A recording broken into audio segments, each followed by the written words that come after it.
Sila mang mga sentensyado, may pag-asa pa ring magbago. Ito ang patuloy na pinatutunayan ng mga inmates ng Sablayan Penal Farm sa Occidental Mindoro.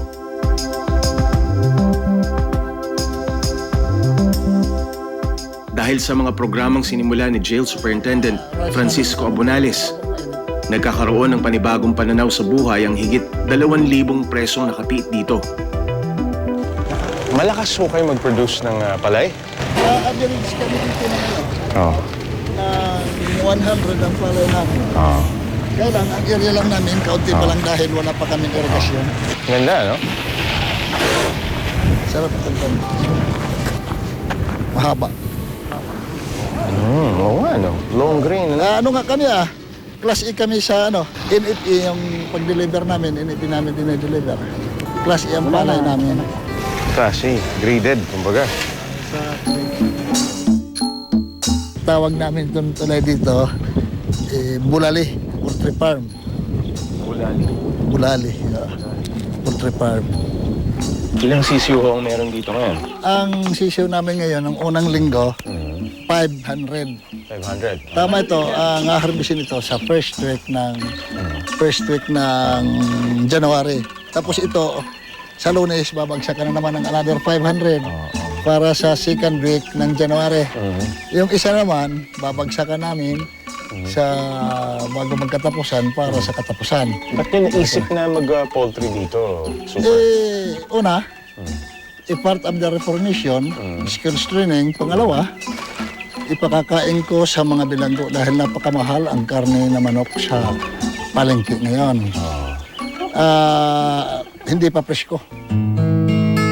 Bagong pag-asa rin ang hatid ng Penal Farm para sa mga presong na pag-iwanan na sa pag-aaral.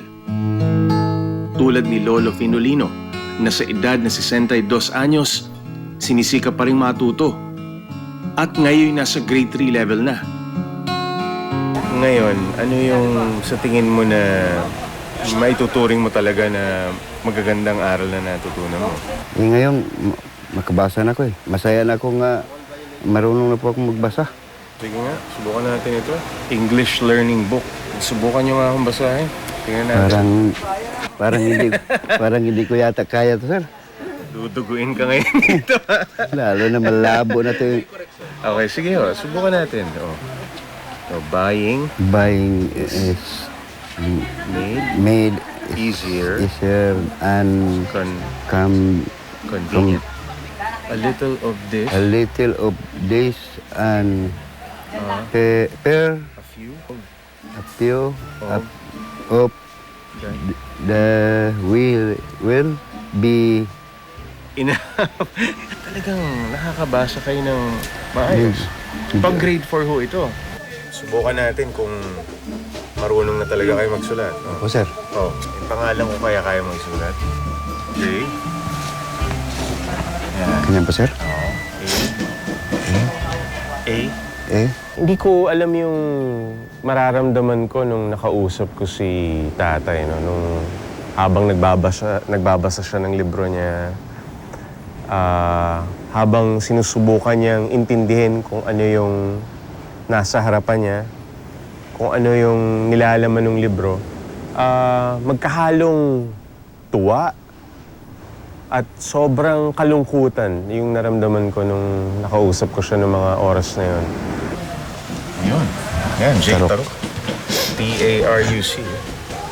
J. Taruk. May mga apo ka, di ba? Hindi ko pa alam, sir.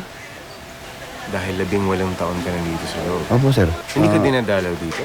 Magsimula ng 97. Dumating ko ng Muntinlupa. Hanggang dito wala akong dalaw. Totoo sa 98 namatay yung asawa ko. Wala na.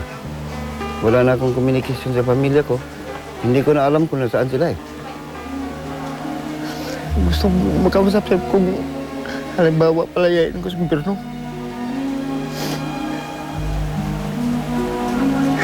Alam mo na akong magawa bilang ako walang makatulong pa sa akin Yun daw ang nasa isip niya palagi at nasa puso niya na ano kaya yung kinahinatnan ng mga batang yun? Nasaan na sila? Nung naluha na si Manong, doon na ako talagang nakarelate dahil naramdaman ko yung isang ama na talagang ang tagal-tagal mo nang hindi nakikita yung mga anak mo. Yung longing na makasama sila ulit at malaman lang kung ano na nangyari sa kanila.